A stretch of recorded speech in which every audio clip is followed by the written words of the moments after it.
lifestyle designers, this is Zach here, Secrets of Longevity.com. I get questions about the health of the hair probably more than any other question on my channel. For men, the two big concerns are going to be graying of the hair and balding. For women, it's obviously graying of the hair as well, but also the vibrancy of the hair.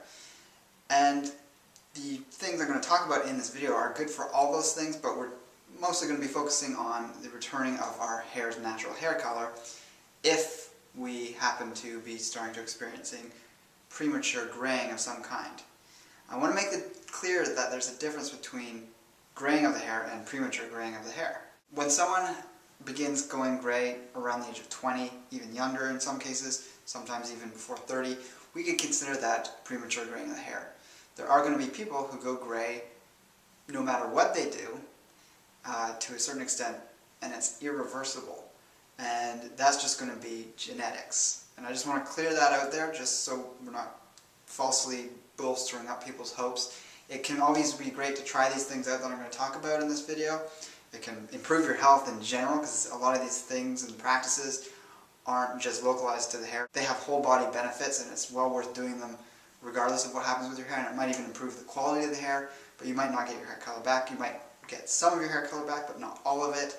And if what you have is actually premature graying of the hair, you might be able to get it all back. There are people out there in their 70s and 80s who have a full head of dark colored hair, or the original hair color, whatever that color happened to be. And of course, we see people with all steps in between.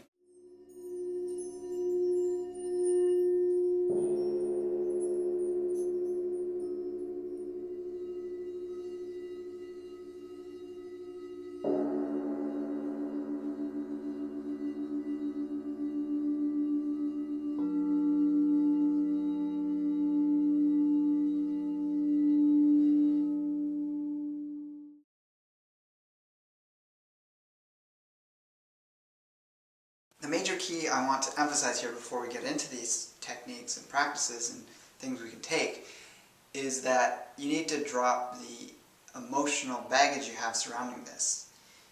We want to let go with ourselves in judging ourselves and fearing what other people think of us for our physical appearance. This goes for any body issue, whether it's your hair, your weight, anything, your body size, your body type. So by working on that through emotional means, emotional practices, meditation, EFT, things like that, you can clear the air and clear your mind of those hang-ups. And then you can actually work on improving your health, and if, as a byproduct, your hair color returns, then all the better. So first of all, we got to discuss the different ways in which you can get gray hair, whether it's premature or not. Number one is going to be stress. We've all heard urban legends about people becoming frightened and suddenly their hair goes white overnight. That has been documented, it hasn't been scientifically proven, but there's many people who will testify to that. I've met people who have had sudden patches of hair, gray or white hair appear almost overnight. It takes time for that to start coming in, but they had some traumatizing event, and then a few weeks later they see this white hair growing in, and they can kind of correspond it with that event. It's not necessarily their whole head, but it might be a whole bunch of grays, or it might be one patch. It's really odd the way that would happen. There's going to be obviously cumulative stress over time. We see people in very high intense jobs getting obviously a whole array of health detriments from stress. But one thing that will occur is microtension in the scalp. Any form of stress throughout the body will create microtension that your body just never completely relaxes from. And this constricts blood flow, and that obviously then would constrict the flow of nutrients to that area of the body. So if you have microtension, that restricts capillary flow to the scalp, you're going to have less nutrients, less proteins, less minerals getting to the hair to feed it. And in many cases of balding, that's a factor, but also in graying of the hair, that's a major, probably number one factor for graying of the hair, whether it's premature or not. Obviously I mentioned genetics.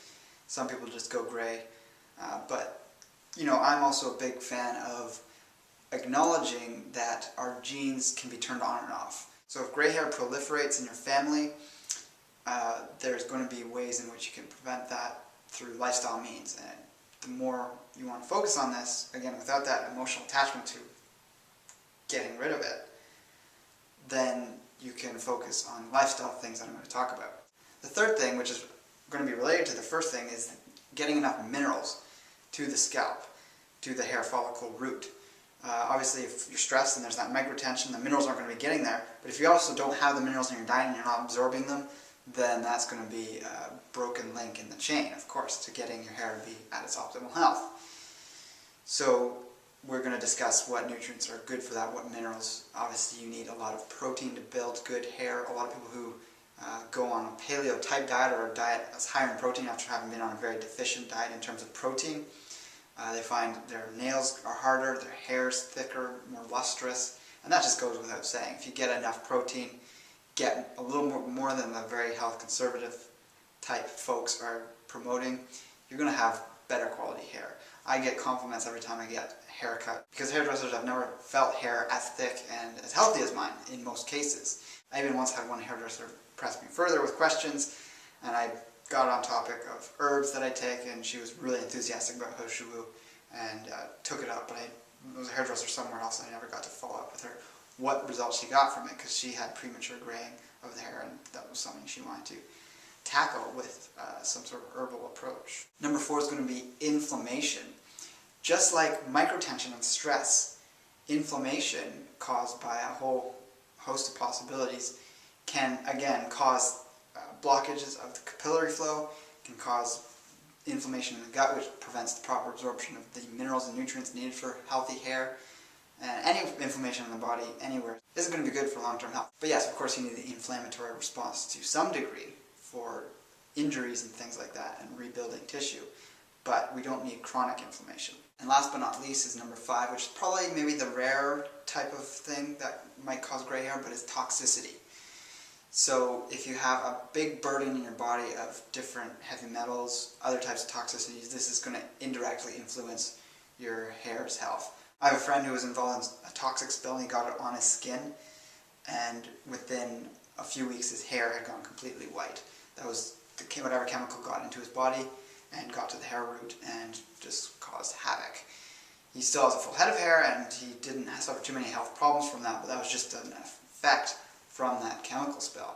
So without trying to classify all these different chemicals and what they do, we can just know intuitively that the more we remove toxic things from our lifestyles, both shampoos, conditioners, anything we put on our body, soaps, things we put in our mouth, brushing our teeth, but also food, getting rid of off-gassing type materials in our homes, then we're always going to be in better health. And this might have an effect on improving the health of our hair. So all 5 of those possible causes can also all be happening all at once. It could be a combination of just a few of them, or it could be one of them to a large degree that's causing the constriction in some way of the follicle and the not enough essential nutrients, and which will result in gray hair in some form. I just realized there is actually number 6, and this could be in the category of inflammation or things that are inflammatory, but I'm just going to talk about it briefly as it is a separate issue that can be isolated with certain practices or specific nutrients and superfoods. That is the accumulation of hydrogen peroxide in the body. So as humans, we have various chemical processes that go on the body.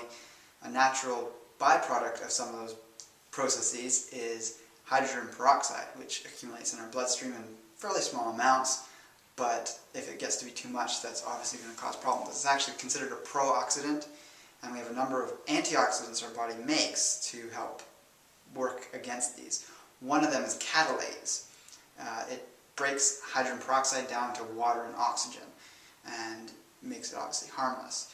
But when we don't produce enough catalase, which happens generally as virtually all people age, is that we don't make enough of it, and obviously hydrogen peroxide gets out of control and it literally bleaches the roots of our hair. So if we can increase catalase production by clearing away all of the blockages in our body from toxic foods, unhealthy lifestyles, toxicity, and all these other things, we just generally move our whole lifestyle towards one of better health and conscious health, we're going to see the improved production of catalase. And later in this video I'll talk about some things you can take that actually contain catalase, which is absorbable and usable by your body. So anyone looking for a 100% scientific study that says, yes, we can reverse gray hair with this, You're not going to find that because that is trying to look for a one magic bullet approach. There is no such thing as a magic bullet approach in true health because as humans, as complex, what I would call fractal biology beings, we do not operate on a reductionist way of functioning. Reductionism is what you use to understand the mechanics of a watch. You open it up, take apart its parts, understand how they all fit together, and then you can put it back together. That's reductionism. It's when you break something down, look at the individual parts, and then you can understand how it works. Humans are not like that. We can understand a lot of large processes, like how digestion generally works, how all these different things work, and it can be beneficial to understand more focused in reductionistic type ways that the body works, but you can never achieve good health from just looking at these reduced forms and ways that things are working. Biology is way too complex. I'm going to make the bold statement and say humans will never 100% understand our biology because look at any form of science. The further you go down, the more complex things get, and there's more things that need to be looked at. You need better technologies to then look deeper into something. And that's the idea of fractal biology, is it's infinite. It's understanding that the human being as a biological organism is infinite and fractal in its biology basis. So you have to look at the big picture as opposed to trying to narrow in on all these small pictures, because they will get infinitely more complex the more reduced you try and get. So that being said, I outlined those 6 causes of graying hair, and it can certainly be a combination of those 6 that is your cause of gray hair. So there's never going to be a study that will say this fixes gray hair, because each person, if they took a study of 100 people that all had premature graying hair, they might all have different causes of it, and there's not going to be any one thing that addresses all those things completely. If you take people and did whole lifestyle switches, you'd probably have a much better result, but they don't really do studies that way. They don't have the funding, they don't have the know-how to set a study up like that, and that's really the downfall of modern science and the modern medical system, is that they're not addressing the whole body, and they're not looking at things from a fractal biology standpoint. So I know this was a long introduction, but we definitely needed to clear this up and have you understand this, so that I'm not having people asking me these things and saying, why isn't this all over the news? Because it's never going to be on the mainstream news as long as the mainstream news and mainstream medical system has this mindset, which is completely limited and isn't based on how things really are. So, lifestyle things you can do. Number 1, massage your scalp once a day. This helps relax the muscles in the scalp, relieves tension, brings blood flow to that area. You could do this in the morning, probably even better to do it at night, as that your accumulated stress over the day needs to be released. It's a good thing to set up daily practice points. It can be in the morning when you do like maybe a yoga routine or exercise, meditation, but also have something at night where you do regimented things, like you brush your teeth. Just add it into your routine, create a habit of it. Literally only needs to be about 2 minutes of rubbing your scalp. It could be a little longer. You could do your whole down in behind your ears. Really massaging the ears is a good way to work on the kidney energy from the Chinese medicine perspective. And graying hair is, according to the Chinese medicine system, related to a Jing deficiency, which is, again, Jing is located in the kidneys, really tied in with the adrenals. So getting rid of that stress, which again, stress is related to adrenal health, but we're looking from the Chinese perspective, is a factor that's connected with the ears. And relaxing the ears, relaxing the scalp, the whole head, is going to bring that blood flow to the area. The other key area is your shoulders and neck. You get a lot of neck tension, shoulder tension, that can constrict the blood flow up to the scalp area as well, so it's not necessarily going to be right there, but relaxing that area too. Obviously, anything you can add into your life that reduces the stress load, relaxes your body. Adding magnesium-rich foods into your lifestyle, things like magnesium oil, can be beneficial that you use topically. You can put it on those areas to help relax them at night. That's probably the best time to put it on. So the more you create a lifestyle that has reduced stress, you have less of a fight or flight response to everything in your daily life, from driving in traffic to calling people on the phone for work, to dealing with clients, to dealing with students. Whatever it is you're doing, the more you can cultivate a more zen approach to things, the better your overall health will be, and the less stress you'll have, less tension. And coming down to it, if you really want the vanity of having healthier hair and possibly having your hair color stay permanently for your lifespan as the color it naturally is, then I hope that's motivation to get you to fix your lifestyle and get things on track. When it comes to the essential nutrients for healthy hair, the basics are going to be number one, protein. That's the majority of what hair is. People call it dead protein. It's not like the protein in your skin, obviously, but it does have a certain vital quality to it. It's like the protein in your nails or on your teeth. It's still there, and they're growing and shifting, so you want to treat it as a living tissue. You don't want to put harsh things on your hair that would damage the proteins. Ideally, you don't want to be showering in water that has chlorine in it. You can get shower filters that take that out. There's plenty of sources online where you can get shower filters that remove that chlorine out of the water, and that again will help preserve the proteins in your hair to be more lustrous and good looking. So getting high quality protein into your diet, in my opinion, getting some animal protein in there is very good as well.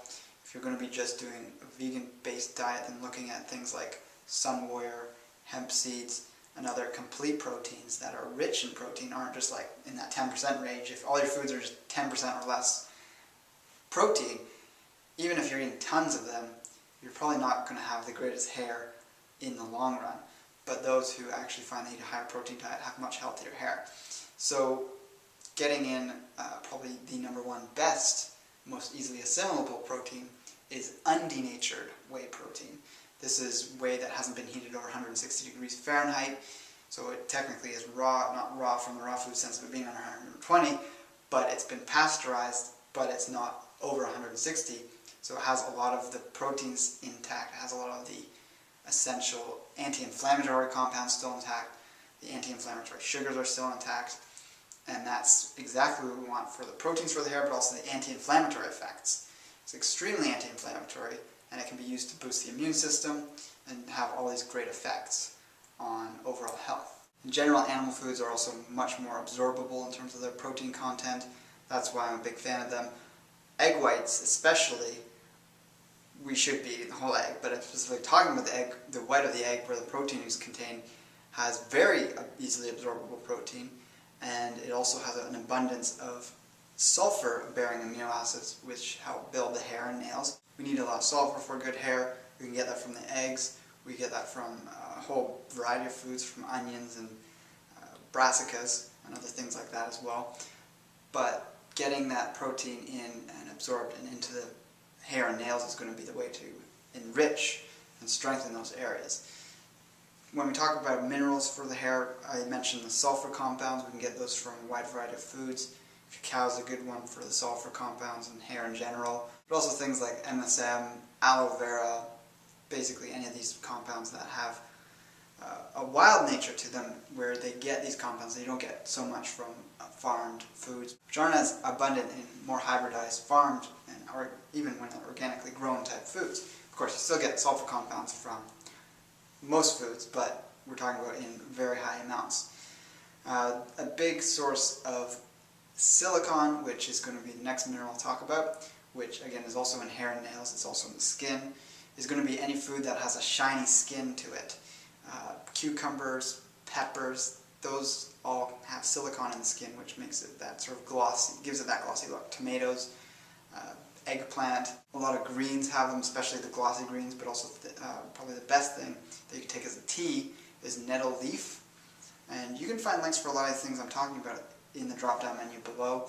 You can find all the herbs I mentioned in this video in there as well. I always recommend whole food sources for anything if there's not something down there that you want to get but are just out there looking. Always go for whole food in my opinion as opposed to synthetically derived like petroleum byproducts for supplements and things like that. Not ideal. We want the whole food based ones or fermented extracts from yeast and things like that. Those can be suitable and recognized by the body as food. The next sort of mineral combination we want to look at is going to be copper and zinc. We want these in a good balance. People with copper deficiencies sometimes take copper and that's the only thing they need to return gray hair. Some people it's zinc, and just getting zinc back in the diet brings their hair color back. We want to have the optimal ratio of copper and zinc, however. One way to get this is the herb H202. I mentioned it a few times in this video already, but it is the number one herb in my opinion, number one thing you could take if you would only take one thing for returning hair color. I've done videos on it in the past. If you search H202 or Foti on YouTube. My videos are some of the top ones in there. I've got a great article that I posted below about H202. It's in the link section there. And it has the optimal ratio of zinc to copper in it. A lot of people who eat just a plant-based diet are getting a very high amount of copper and very little zinc. So that's one thing we want to be aware of when consuming any diet, is we want optimal ratios of nutrients. It's not about, I can get everything I need from plants. Well, you can in a lot of ways, a lot of nutrients, but you're not getting the right ratios of things. So the same could be said for those who eat too many animal foods and not enough plants at all. You're going to have too much zinc and not enough copper. But there is a ratio of zinc to copper that we want to get an abundance of both, and they're both implicit in maintaining hair color and overall bodily health. But again, if we want to get that vanity side of things in line, and that's an indicator of overall health, then that's one approach. H202 has those. It contains things like lecithin, which help break down arterial plaque in the body, which can be a factor in graying of the hair if there's blockages leading to the scalp. So those really are the most essential minerals you want, and you can get those from superfoods, herbs, and some animal foods.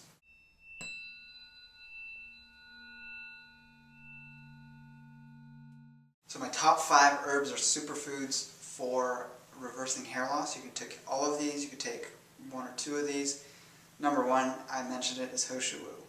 Number 2, I mentioned it as well as nettle leaf. Not the nettle root, but you can take the nettle root with the nettle leaf if you're working on something like premature balding. But the nettle leaf has those rich sources of a variety of minerals, especially silicon, which we want to get in there. Number 3 is going to be E3 Live, or Klamath-like algae. It is scientifically known as a Phanozomenon philosophique, but you don't need to know how to spell that or memorize that. And it is a rich source of a lot of minerals. It's extremely mineral dense. It contains a lot of compounds that are beneficial for the whole body. If you want to learn more about it, you can click here to go to a video where I talk about that in depth, as I'm going to just sort of breeze through these. But it also contains that enzyme catalase, which can be used by the body to prevent the almost like bleaching of the hair follicle by excess hydrogen peroxide accumulation in our body from natural processes. Number 4 is going to be goji berries, great liver and jing tonic and blood tonic, which builds a lot of good minerals, builds the liver, builds the kidneys, and this has been found to be beneficial for the hair as well. Number 5 is going to be Romania root, prepared Romania root. It looks like a black pancake in some instances, and you can boil that up with some of these other things. I wouldn't boil the E3 Live actually, but you could do those other 4, the nettle leaf, H202, goji berries, and Romania, with maybe some other herbs in a pot, and do a decoction like that, and that would be excellent for the hair if you did that on a daily basis. Or you could get the extracts of some of these things and use that. You could use goji berries raw, maybe preferably soaked a little bit, put it in soups. There's lots of ways you can use these herbs in their whole form or in their extracted form. A lot of people also message me about Mountain Rose herbs, which is where you get the whole herbs, and they've bought the powder and they want to know how they take it. That is a powder, it's not an extract, so you still have to boil it and do the regular processing of it as if it was the whole herb that was in its chunkier form.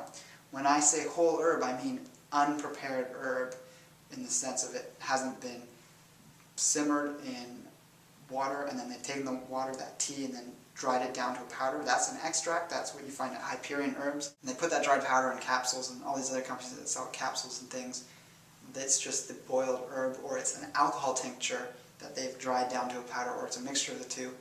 And you need to extract the herbs. You can't just be taking the powdered herbs from Mountain Rose Herbs and just putting it in smoothies or eating it whole. You can do that with some things like goji berry powder maybe, but when it comes to tougher roots and plants, that's not the optimal way to take them. So if you're lazy, go for the extracts. If you want to do the time that it takes to prepare decoctions and things, then you can always get those from Mountain Rose Herbs. You can check out this link here, which is a video of me showing you how to prepare herbs in a tea or an infusion, a decoction or infusion. There's a difference when it depends on what type of herb it is you're getting. Once again, I've forgotten some on the list of superfoods or herbs you can take for reversing graying of the hair. It's going to be colostrum. It's profoundly anti-inflammatory, and people might remember from my recommendations about hair loss that I say don't touch dairy because it increases DHT production. but the use of colostrum would be the only exception, because it's so anti-inflammatory that it offsets its DHT producing effects. If you're just dealing with graying of the hair, then you can also use the anti-inflammatory effects, where it works on that low-level inflammation that a lot of people have rampant throughout their whole body, brings that down, allows the proper blood flow to the scalp, to the other areas of the body, and once again you can find the links for all these things I've discussed in the drop-down menu.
So with that, let me know in the comments what you thought about this video. Subscribe if you haven't done that before.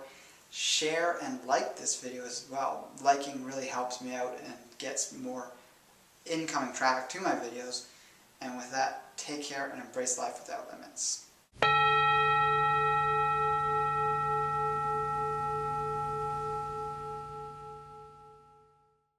Another thing I want to add is that a bit of a pet peeve of mine is people who ask me on any video of mine how long it takes for something to start working. This is that reductionistic mentality I spoke about earlier in the video, which is thinking that humans are like mechanical machines, that everyone's going to be exactly the same, everyone's going to have the exact same reaction to any one thing, and we can talk about things in that way. You simply can't. A lot of these things I've talked about need to be long-term practices that we do over the long haul to see results, especially when it comes to tonic herbs and adaptogens and these things that take long-term daily use of to build their effect in the body. So trying to say, oh, I can guarantee that you'll reverse your gray hair in a month or in a year, it's impossible to say. I don't know your unique circumstances, I don't know your current level of gray hair, I don't know how much of the herb you're going to take, I don't know what quality of the herb you're going to take. All these things come into play. It also depends on what caused the gray hair in the first place too. So I just wanted to add that in there. You have to have a bit of faith that you're going to have success with these things, be positive-minded, and also be compliant in taking these things daily for the long term. All these herbs can be taken, that I've mentioned, can be taken for the long term daily use without negative side effects within their appropriate dosage. So I wish you the best and speedy return to your optimal level of hair health.